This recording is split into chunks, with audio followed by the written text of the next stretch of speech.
مشاهدي الأفاضل، أسعد الله أوقاتكم أينما كنتم بكل خير. أحييكم وأقدم نشرة أخبار المساء من الفضائية الإريترية، أستهلها بالعناوين. وفد إريتري يشارك في قمة الاتحاد الأفريقي.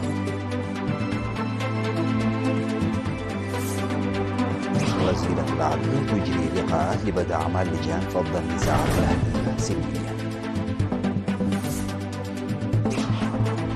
سكان همبكتا يطالبون بدعم مبادرة لسد النقص في مؤسسات الخدمات الاجتماعية. الصين تندد بعبور سفينة حربية كندية مضيق تايوان.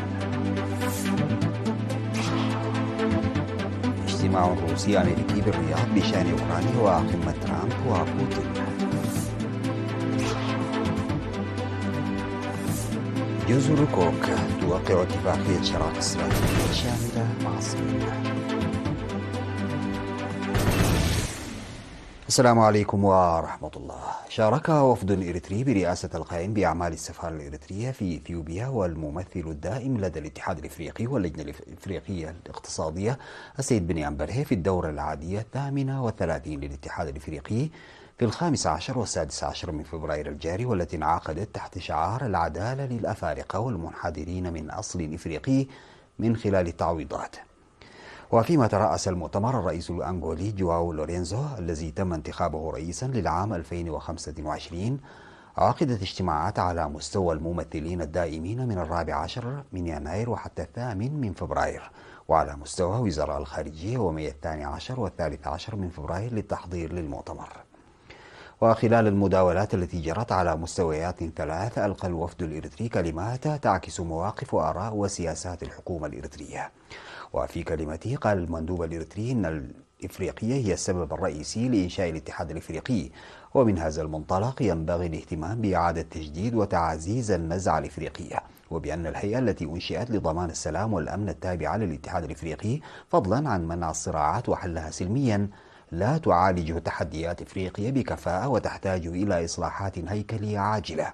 وقال إن الإصلاحات الهيكلية ضرورية، والهياكل والموارد والاستعدادات اللازم أمر ضروري لتحقيق مفهوم الحلول الإفريقية للمشاكل الإفريقية. وأوصى الوفد الإريتري أيضا بإعداد استراتيجية لتهيئة الظروف لإفريقيا لتتبوأ مكانها الصحيح على الساحة العالمية. وأخيرا أقرت القمة 38 للاتحاد الإفريقي قرارات مهمة بشأن القضايا الاستراتيجية المتعلقة بالسلام والأمن وانتخاب وترشيح القيادات العليا واستكمال الإصلاح الهيكلي للاتحاد الإفريقي وتعبئة الميزانية والموارد المالية.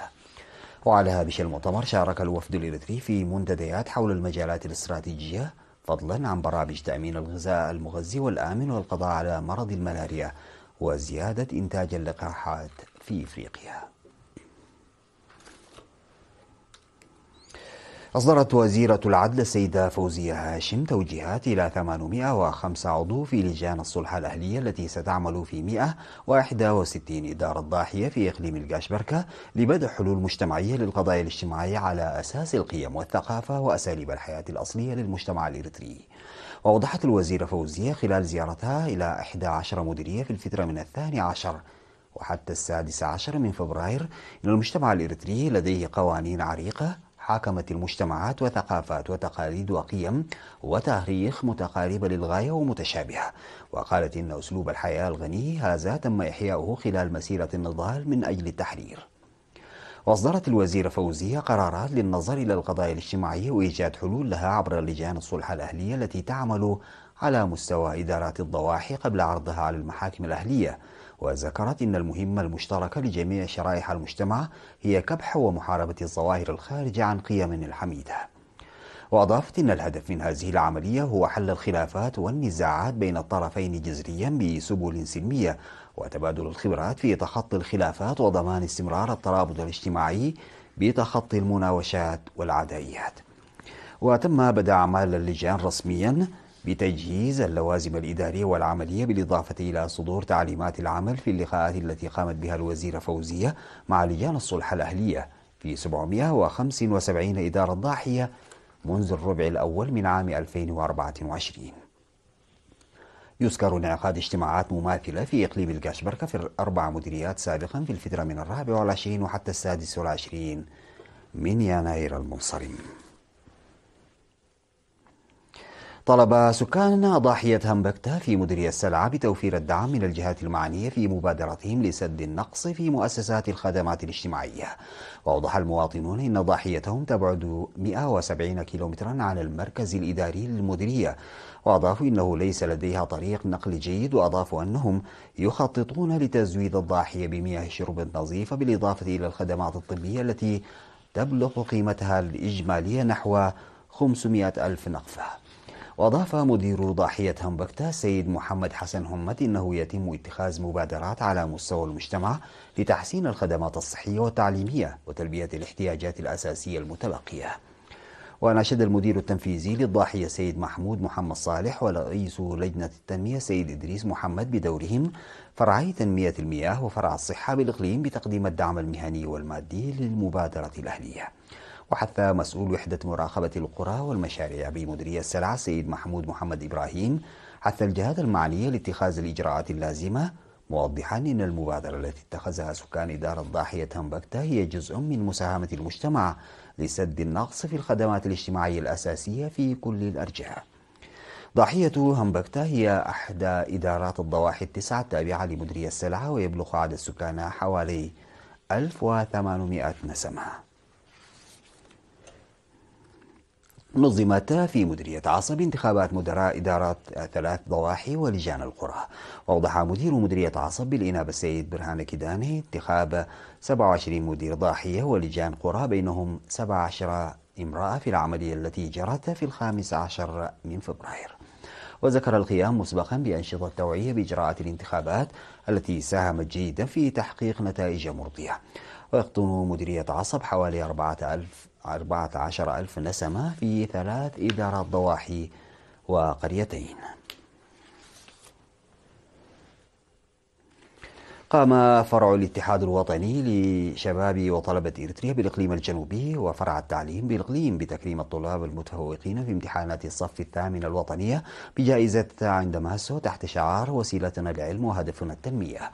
وتم تكريم 517 طالبا حازوا على أعلى من 85 درجة 85% في امتحانات الصف الثامن للعام الدراسي 2023-2024 في المراسم التي أقيمت في 15 من فبراير باستاد مندفر. وأوضح مسؤول فرع الاتحاد الوطني للشباب والطلبة السيد قرماي قبرو في المناسبة أن التكريم يخلق دافعا لمزيد من التفوق، مشيرا إلى تقديم كأس لمدرسة فتحي التي كرمت أعلى عدد من طلابها على مستوى الإقليم. وذكر مسؤول التعليم الثانوي في الإقليم الجنوبي الأستاذ جبر ميكائيل عقبة جبريل أن تكريم الطلاب جاء نتيجة للجهد المضاعف الذي بذلوه ومتابعة أولياء الأمور. وأوصى حاكم الإقليم الجنوبي السيد هبتاب تصفازيان على أن يكون التكريم قوة دافعة في التفوق المستقبلي، مناشدا الطلاب للاستفادة القصوى من الفرص التعليمية المتاحة. وبدأ تقديم جائزة عند ماسو عام 2014 لتشجيع الطلاب المميزين في امتحانات الشهادة المتوسطة على مستوى الإقليم الجنوبي، وقدمت حتى الآن ل 3463 طالبا على 10 دفعات.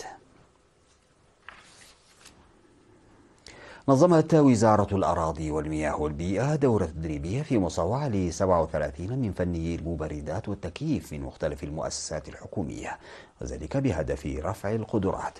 وأوضح مسؤول قسم البيئة بالإنابة السيد كبرو مسمرون في المناسبة أن التدريب النظري والتطبيقي المنظم لأسبوع هدف للتعريف بالتكنولوجيا المتجددة في أجهزة التبريد والتكييف العاملة بالغاز والتي تتطور باستمرار.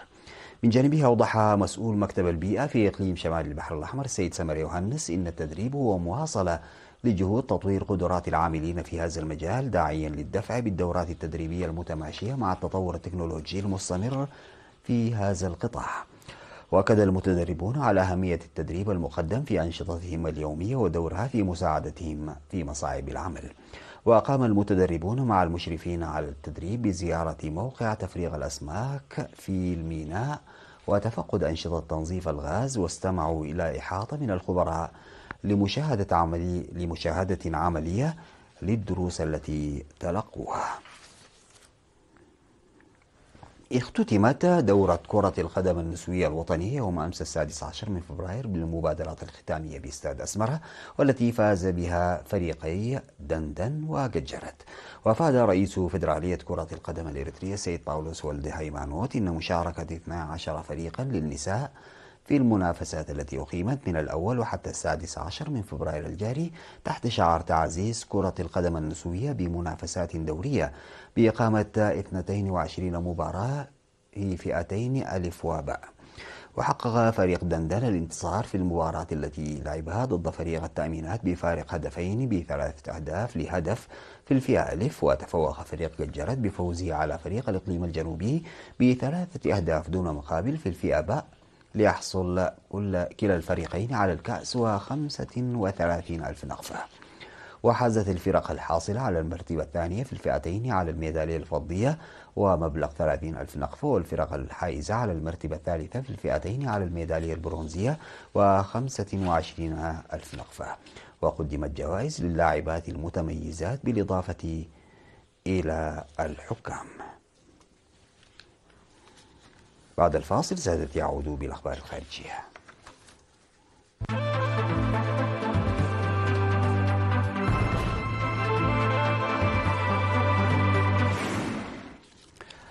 ندد الجيش الصيني بإبحار سفينة حربية كندية في مضيق تايوان، قائلا إن قواته الجوية والبحرية راقبت السفينة وحذرتها، وذلك بعد أيام قليلة من قيام سفن البحرية الأمريكية بإبحار مماثل.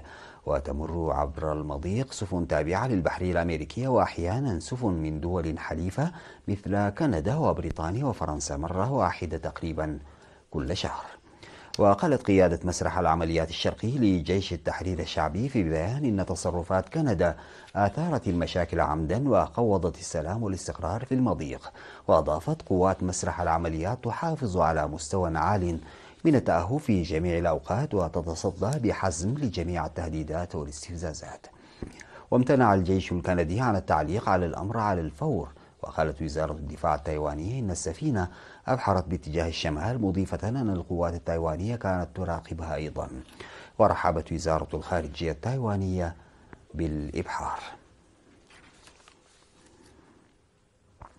من المرتقب أن تبدأ محادثات مهمة بشأن أوكرانيا الثلاثاء في الرياض بمشاركة وفدين روسي وأمريكي، وفق ما أوردته تقارير إعلامية روسية وأمريكية، في وقت توجه فيه وزير الخارجية الأمريكي ماركو روبيو إلى العاصمة السعودية بإطار أول زيارة له للمنطقة. وقالت صحيفة كوميرسانت الروسية إن محادثات بشأن أوكرانيا بمشاركة وفد روسي من المتوقع أن تبدأ الثلاثاء، وذلك ما أكده أكسيوس الأمريكي نقلا عن مسؤولين. ونقل موقع أكسيوس عن مسؤولين اثنين أن لقاء مرتقبا سيعقد الثلاثاء بالرياض بين مسؤولين روس وأمريكيين لمناقشة اتفاق محتمل لإنهاء الحرب في أوكرانيا والتحضير لقمة تجمع الرئيس الأمريكي دونالد ترامب والرئيس الروسي فلاديمير بوتين. وأوضح الموقع نقلا عن المسؤولين أن الوفد الأمريكي سيضم وزير الخارجية الأمريكي ومستشار الأمن القومي للبيت الأبيض مايكل والتز والمبعوث للمنطقة ستيفن ويتكوف. قالت وزارة الخارجية الصينية إن الصين وجزر كوك وقعتا خطة عمل الأسبوع الماضي لشراكة استراتيجية شاملة بين البلدين، مما قدم المزيد من التفاصيل حول اتفاق من المتوقع أن يثير مخاوف في نيوزيلندا. وأعربت نيوزيلندا شريكة الولايات المتحدة التي تربطها علاقات دستورية مع جزر كوك عن قلقها بشأن الوجود المتزايد لبكين في جنوب المحيط الهادي، وسط مخاوف من أنه قد يزعزع استقرار النفوذ الغربي. وصرح المتحدث باسم الوزارة غو جياكون للصحفيين بأن رئيس مجلس الدولة الصيني لي تشيانغ ورئيس وزراء جزر كوك مارك براون شهدا التوقيع على عدد من وثائق التعاون الثنائي، بما في ذلك خطة العمل الأسبوع الماضي في مدينة هاربين بشمال شرقي الصين. ووقع رئيس وزراء جزر كوك مارك براون ورئيس الوزراء الصيني لي تشيانغ الاتفاق في هاربين. لقي ما لا يقل عن 48 شخصا غالبيتهم من النساء مصرعهم جراء انهيار موقع غير قانوني لاستخراج الذهب في غرب مالي، غير بعيد من الحدود مع دولة السنغال. وبحسب مصادر محلية عديدة فإن المأساة وقعت في قرية صغيرة تدعى بلالوكتو بمنطقة خاي، حيث تنتشر مناجم الذهب التي يستخدمها الأهالي بطريقة غير قانونية، وأغلبها عبارة عن مناجم مهجورة بعد أن تركتها الشركات الأجنبية. وأضافت المصادر أن المأساة حدثت في موقع مهجور كانت تديره شركة صينية، ولكنها تخلت عنه بعد تراجع عائداته ليستغله السكان المحليون، ولكن بوسائل بدائية ودون الالتزام بمعايير السلام المعهودة في المناجم. فيما يلي إلى حضراتكم وفي ختام هذه النشرة تذكير بأبرز العناوين.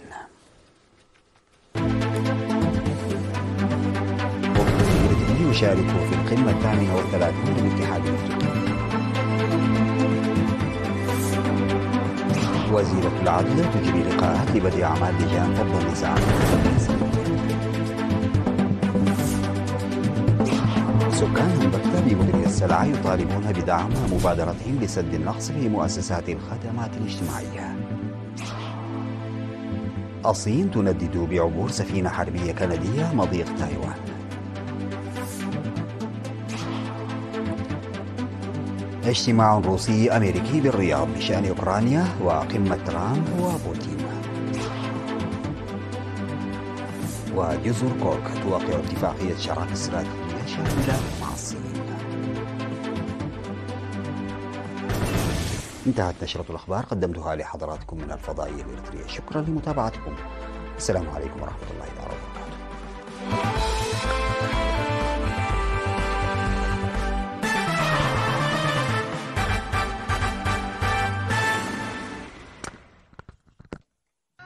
وبركاته.